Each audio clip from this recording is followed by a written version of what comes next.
مساء الخير.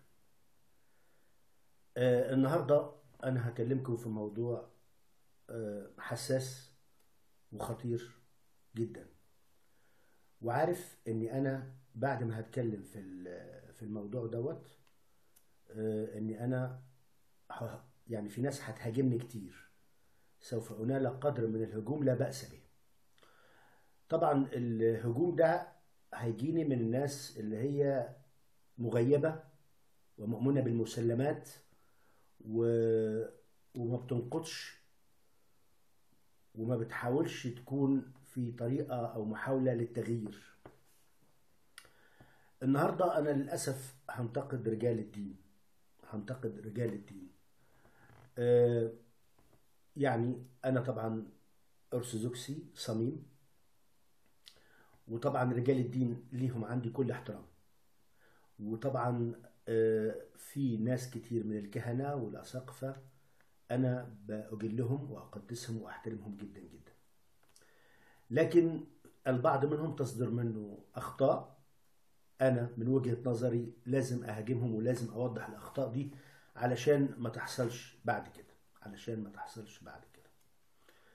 أنا ما بحبش النفاق وبكون صريح جدا، وعارف إني بدفع ثمن صراحتي، وأنا دفعت ثمن صراحتي زمان كتير وما زلت بدفع ثمن الصراحة لغاية النهاردة، لكن مش مهم.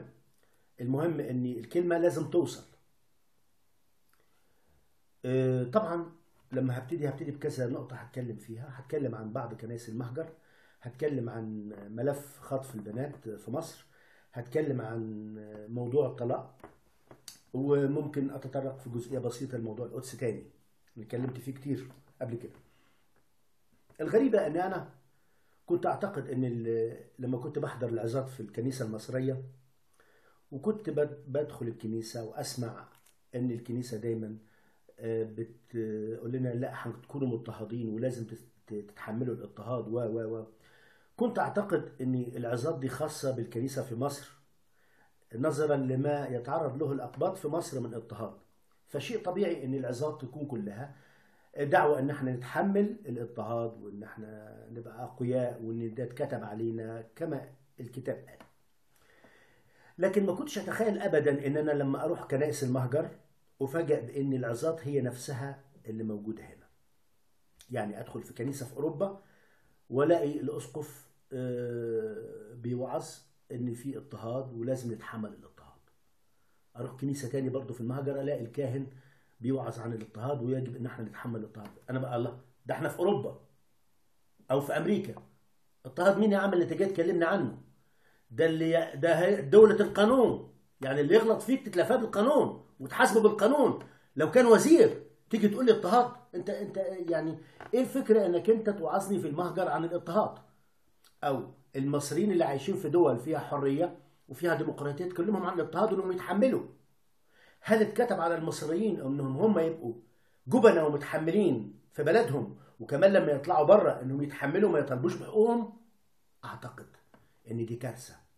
لدرجة ان في احد اللقاءات كان في اسقف بيوعظوا كلام من دوت، وبعد كده سمحوا بفرصة للنقاش وطرح الاسئلة. والحقيقة كان في اسقف جاي من مصر كان يعرفني كويس جدا، ف بيقول لو حد يسأل سؤال. فانا قمت سألته، قلت له انا عايز اعرف حاجة، الانجيل اللي موجود في مصر في ايدينا في مصر هو نفس الانجيل اللي موجود في اوروبا؟ هو نفس الانجيل اللي موجود في امريكا ولا الانجيل مختلف؟ قال لي تقصد ايه؟ قلت له انا عايز اعرف الانجيل هو نفس الانجيل ولا هنا بيختلف عن هنا؟ قال لي لا طبعا الانجيل في كل حته واحد. قلت له حلو، طب الانجيل اللي في ايد المصريين هو نفس الانجيل اللي في ايد الاسبانيا، اللي في ايد الاسبانيين؟ قال لي اه هو. قلت له طب اشمعنى المسيحيين اللي في اسبانيا في يوم من الايام قاوموا الاحتلال وحرروا بلادهم وكانوا شجعان وما استهانوش ببلادهم زي بلادنا وعندهم تعاليم من الشرف والجرأة، بينما احنا بلادنا كلها تعاليم تدعو للجبن وقبول الظلم والذل؟ كان رد الاسقف قال لي طب وايه يعني؟ روح اسبانيا كده وادخل شوف الكنيسه كام واحد قاعد في الكنائس هناك، لكن تعالى كده شوف كنيستنا احنا هنا اهو، كنيستنا هنا مليانه اهو زي ما انت شايف، لكن الكنيسه في اسبانيا ما فيهاش حد. الله، هو قدساتكم ونيافاتكم يهمكم العدد اللي قاعد في الكنيسة، ما تهمكمش الصفات الإنسانية اللي بتكون موجودة عند الفرد، إن هو يبقى شجاع ويبقى حر ويطالب؟ ولا أنتوا دايما عايزين أفراد الشعب تحت إيديكم وبس؟ تحت إيديكم وبس. للأسف أنا لما دخلت من مكان لمكان، لأني طبعا بروح الكنيسة كتير وهروح ومش هبطل أنتقد، يعني ما تفرقش معايا القصة، لكن اكتشفت إن بتحصل تربية جبن في كل الكنائس المصرية، لدرجة إن قلت ده لو ما اتعملتش كنائس مصرية كان أفضل. كانوا المصريين اللي بيهاجروا هيندمجوا مع الكنائس التانية الكاثوليكية أو الإنجيلية أو حتى أرثوذكس أرمن أو غيره، وياخدوا من طباعهم. لكن هم طلعوا من الكنيسة المصرية في مصر ما اتغيروش، راحوا للكنيسة المصرية في الخارج نفس التعليم، لدرجة إن نفس الانبطاح بتاع رجال الدين في مصر لقيته موجود عند، عشان ما أجمعش، موجود عند البعض من رجال الدين بره، لأن في ناس من رجال الدين بره يتسموا بالشهامة والجراءة وبيقولوا للأعور أنت أعور في عينك. لكن أنا بتكلم على المنبطحين، والمنبطحين عارفين نفسهم. يعني من المواقف اللي أنا سمعت بيها، يعني مثلا في سان فرانسيسكو في السنة اللي حصل فيها الهجوم على كنيسة ناج حمادي، لو تفتكروا لما حصل هجوم من بعض الموتورين الكموني، حمام الكموني والناس دي، على كنيسة ناج حمادي، وقتلوا 7 من ولادنا ليلة رأس السنة، منهم أبانوب وشلة من الشهداء العظام اللي اتقتلوا ليلة رأس السنة. بعدها بأسبوع كان موجود ليلة عيد الميلاد في كنيسة سان فرانسيسكو.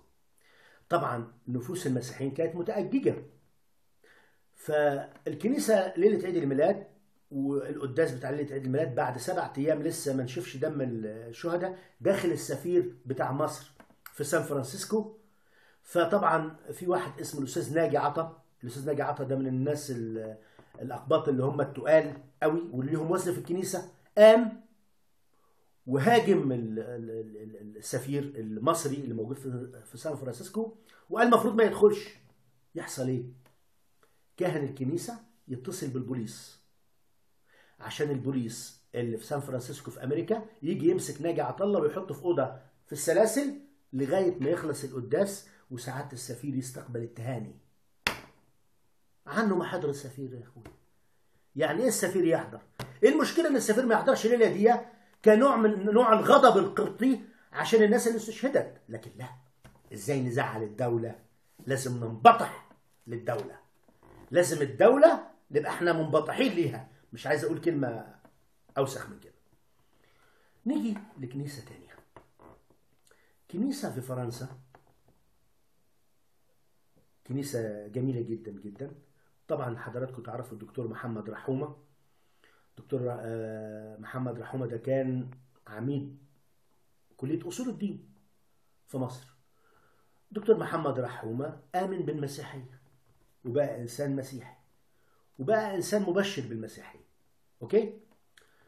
فبيسافر محمد رحومة من أمريكا لدول كتيرة جدا جدا عشان يبشر بالمسيحية ويدعو للإيمان بالسيد المسيح. عادي، الإنجيل قال ويل لي إن لم أبشر، والدكتور محمد رحومة بيمشي على كلام الإنجيل إنه لازم يبشر.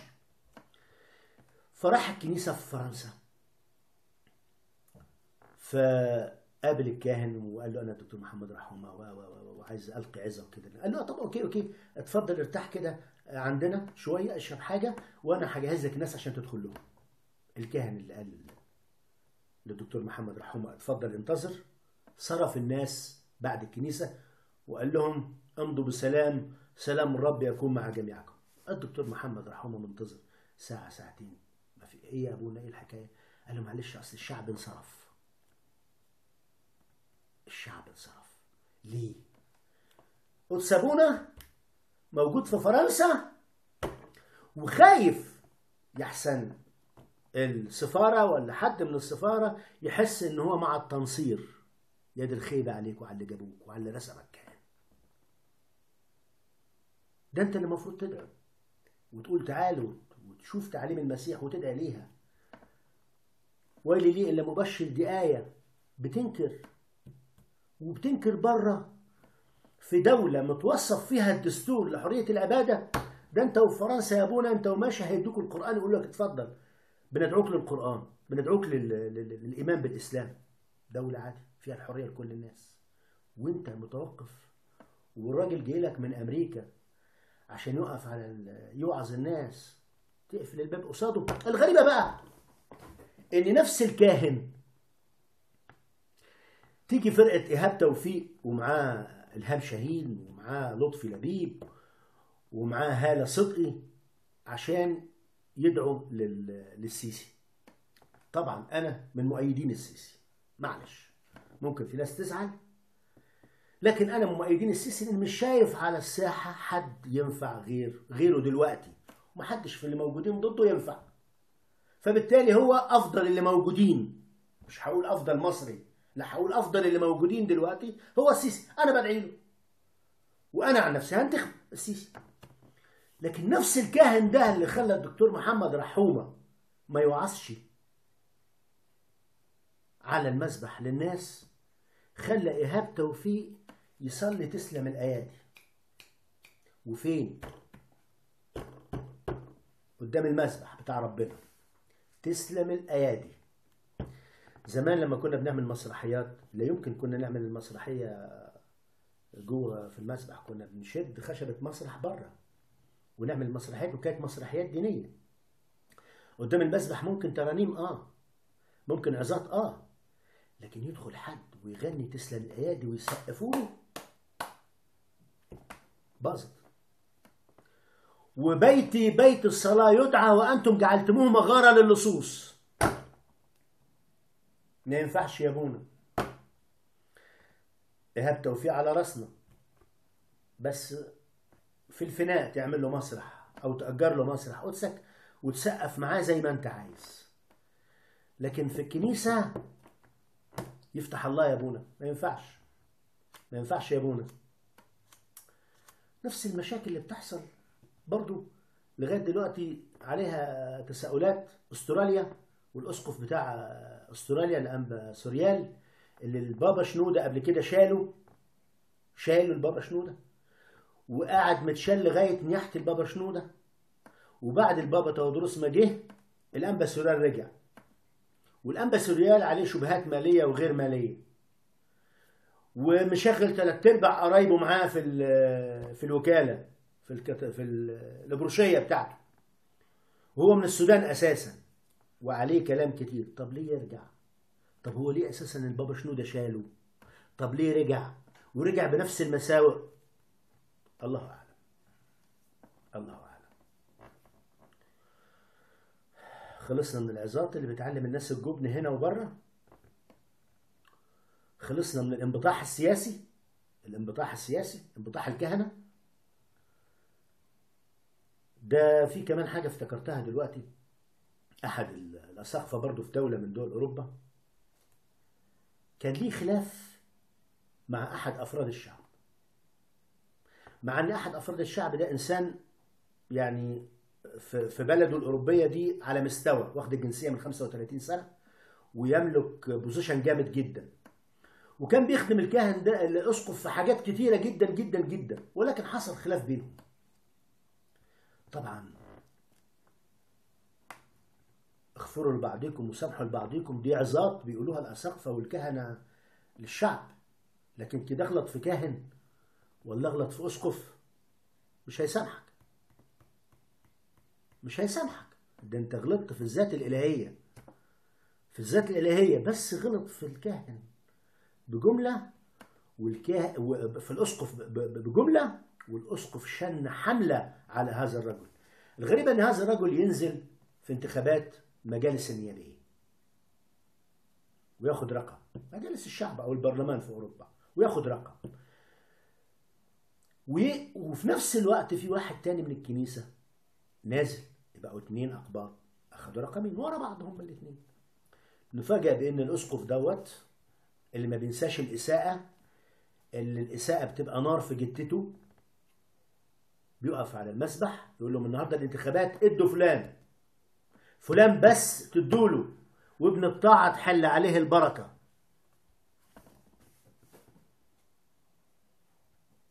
طاعة مين وبركة مين؟ انتوا خليتوا فيها بركة. السياسة بقت موجودة على الهيكل، الحرب بقت موجودة على الهيكل. فين اغفر لنا ذنوبنا كما نغفر نحن أيضا للمذنبين إلينا، بتعلموها لنا احنا طبعا دي، لكن لا، انتوا ما بتسامحوش. مش كلهم، انا بتكلم عن البعض منهم. نيجي الملف خطف البنات الأقباط في مصر. تتخطف بنت واثنين وثلاثة واربعة ولا تسمع صوت كاهن ولا أسقف، لكن كده خلي مرات كاهن تتخطف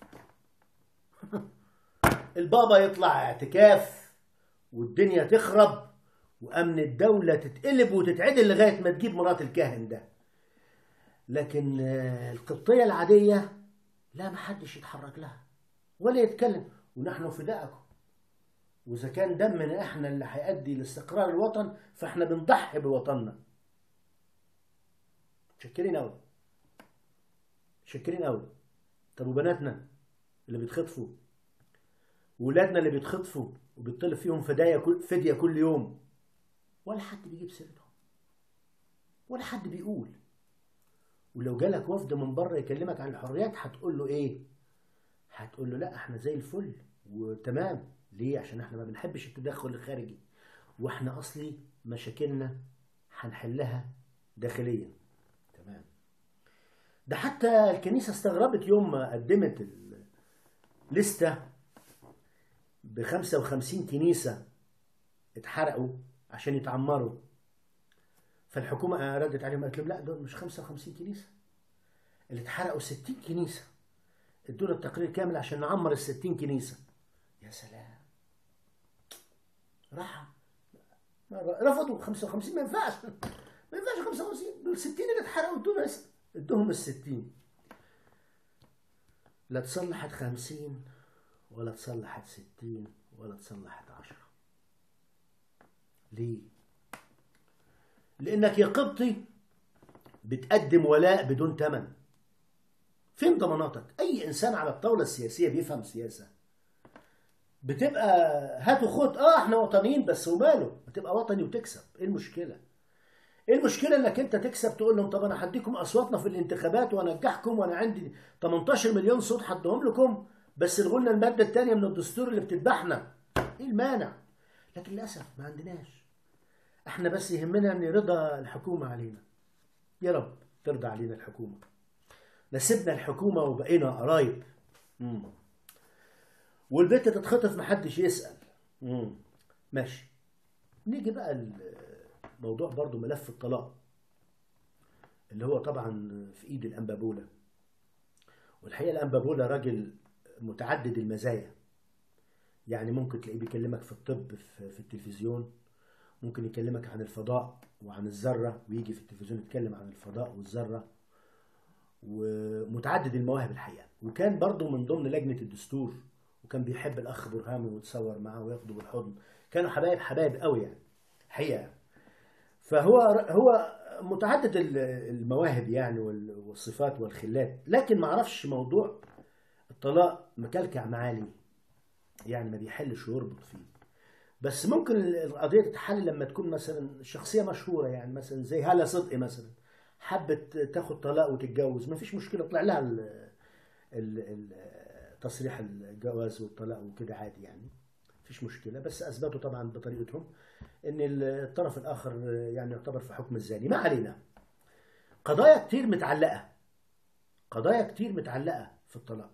يعني تلاقي 2 6 سنين 7 سنين منفصلين عن بعض، زوج وزوجة. طيب ما بتش فيها لا انفصال ولا غيره ولا خلومة ولا أي حاجة، وما بتبتش فيها وقاعدة المشكلة. المشكلة الثانية ان يقول لك لو انت عايز تخلص بسرعه حاجه من اتنين، يا انك انت عايز تطلق تثبت عليها زنا على مراتك الزنا، يا اما تغير مله. غيرت مله هتاخد طلاق، اثبتت زنا هتاخد طلاق. للدرجه دي بتساوي ما بين الزنا وبتساوي ما بين الزنا وما بين تغيير المله. يعني اللي يبقى كاثوليكي يبقى كانه زنا، الاثنين جنب بعض، عشان كده ياخد تغيير مله. يوم الشخص يروح يغير ملته بتديله الطريق عشان يغير ملته عشان يطلق. انا اعرف قصه عن واحد ادعى على مراته انها زنت وهي مش زانيه عشان يخلص بالطلاق. هل ده اسلوب؟ هل ده اسلوب حياه؟ وبعدين قلنا يعني يا ريت نفصل ما بين الزواج الكنسي والزواج المدني وتسمح الدوله بالزواج المدني. طبعا الدوله مش هتسمح بالزواج المدني الا اذا الكنيسه رضيت. الكنيسه مش راضيه طبعا عشان قبضتها تبقى موجوده على الاقباط، حبا في هذه القبضه، نوع من انواع الساديه يعني، معلش ده انا بعتبره نوع من انواع الساديه، انك انت تسيب ناس متعلقه 7 سنين و10 سنين و12 سنه وتتفرج عليهم كده رايحين جايين. طبعا انت راجل راهب مش فارقه معاك تمارس جنس او غيره، طبعا بدون شك ان الشخص ده هيزني.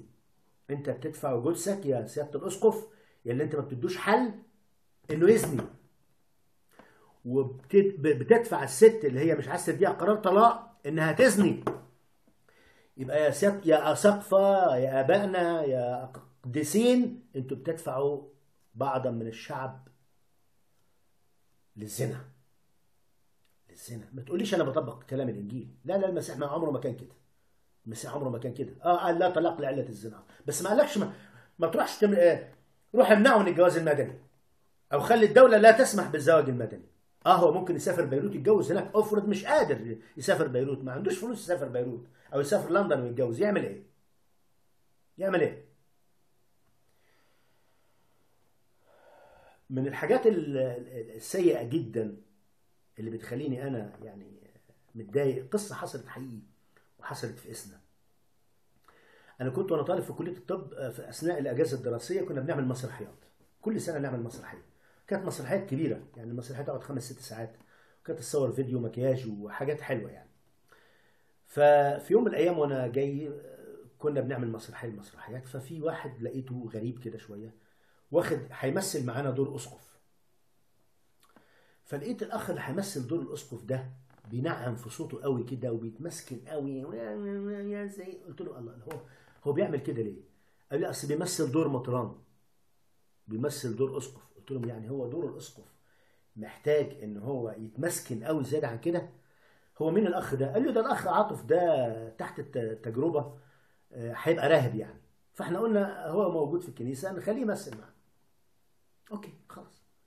الا في يوم من الايام احنا منتظرين بنعمل بروفه، اتاخر الاخ ده. فالمخرج اللي معانا كان اسمه باشمهندس عبد النور، فبيقول له انت اتاخرت ليه يا عاطف؟ قال له اصل اتاخرت اصل انا كنت كذا، وقال له جمله غير اخلاقيه بالمره، غير اخلاقيه بالمره ما تتقالش. وانا يعني احنا ما كنا طلبه احنا كنا نتكسف نسمع كلمه زي كده. فانا استغربت، الله لا لا لا لا لا لا لا لا لا، ازاي الكلمه دي تطلع؟ قلت استقصى عنه. فسالت واحد من الشعب قال لي ده مش كويس وصفاته مش كويس واخلاقياته مش كويس. قلت طب اروح اشوف ايه موضوع. رحت سائل حد من الناس المتدينين قوي قوي قوي اللي هم قريبين من رجال الدين، قال لي ده قديس يا مبارك، ده قديس، ده انسان قديس. المهم يلف الزمن واسافر انا الكليه بتاعتي وارجع بعد سنه سنتين ماشي في ماري جرجس، في دير ماري جرجس، الاقي راهب ماشي على عصايه ولابس نظاره سوداء والاسكيم الاسود بيقول يا دكتور وجيه يا دكتور وجيه. فانا قربت منه مش واخد بالي مين ده بيقول يا دكتور وجيه، فقربت عليه لقيته عاطف، اتاري اترسم بقى راهب. قلت له اهلا اهلا يا ابونا، ازاي انت ترسمت جثك؟ قال لي باباك منتظرك في المكتبه، لو انت عايز باباك موجود في المكتبه. سلمت عليه قلت له طب انا رايح لبابا في المكتبه، خلاص اروح الكليه وارجع سنتين. قال له صح، اخبار ابونا عاطف فين؟ قال لي اوعى تجيب سيرته.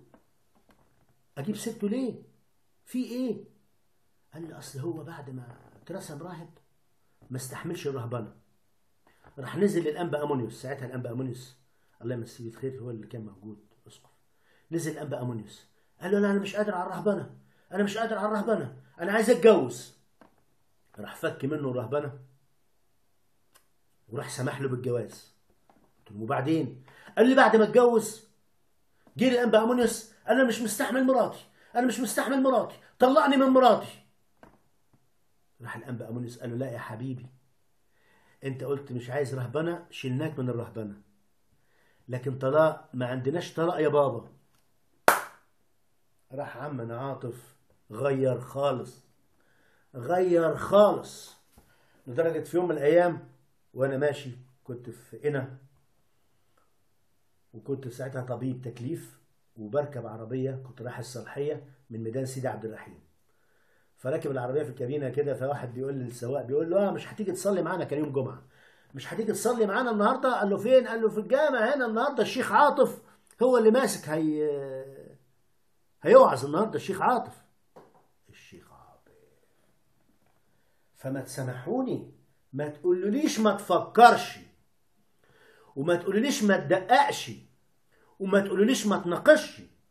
انا ربنا اداني ذهن واداني عقل عشان افكر بيه، مش عشان اركنه وغيري يفكر لي.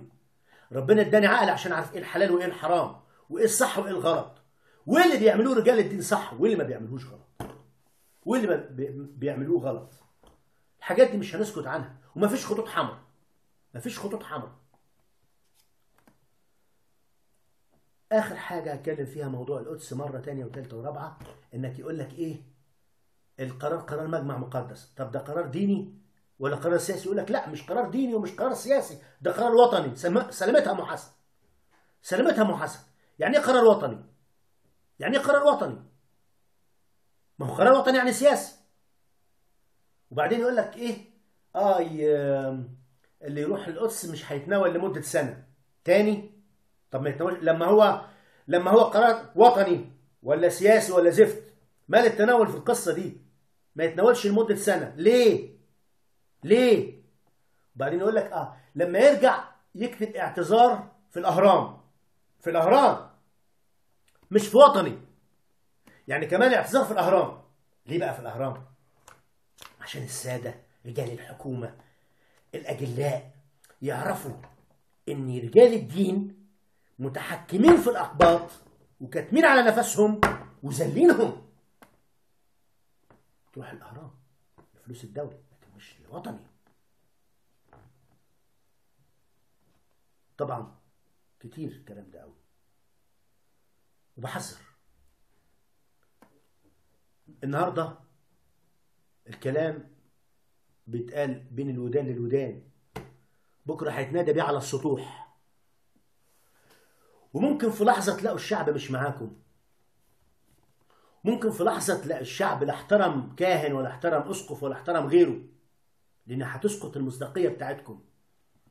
القدس مكان رب المجد يسوع اللي بيظهر نوره فيه كل سبت النور.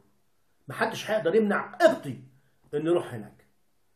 عندكم مشاكل انتوا حلوها مع نفسيكم، عايزين تتمنظروا وتعملوا وطنيين مع نفسيكم مش على حساب الاقباط. على نفسيكم مش على حساب الاقباط. الاقباط هم اللي ماتوا في ماسبيرو. الاقباط هم اللي ولادهم بتتخطف كل يوم.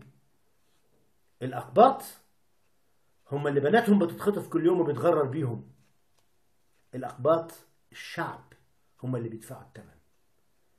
الاقباط دول هم اهل مصر، هم المصريين.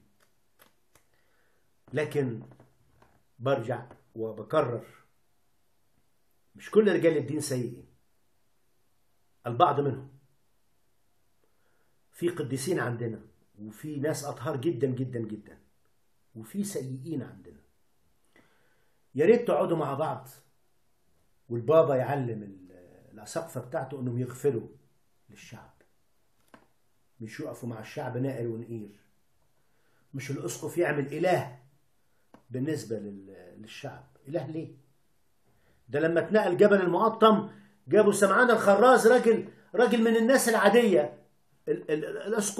الاسقف ما عملش حاجه، قالوا له هات سمعان الخراز هو اللي يقول كورليسون وانتوا وراه، هيتنقل الجبل. فبلاش العنطزه الجامده قوي، وبلاش ادعاء الالوهيه الجامد قوي قوي قوي.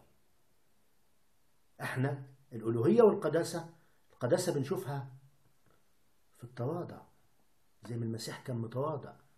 المسيح ما جاش ملك. المسيح ما حدش كان بيبوس على ايده على فكره، وكان بيبطل يبوس على ايده.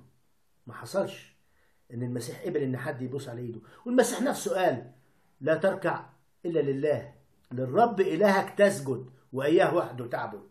لكن انتوا البعض منكم يعني، يرحمنا ربنا. شكرا.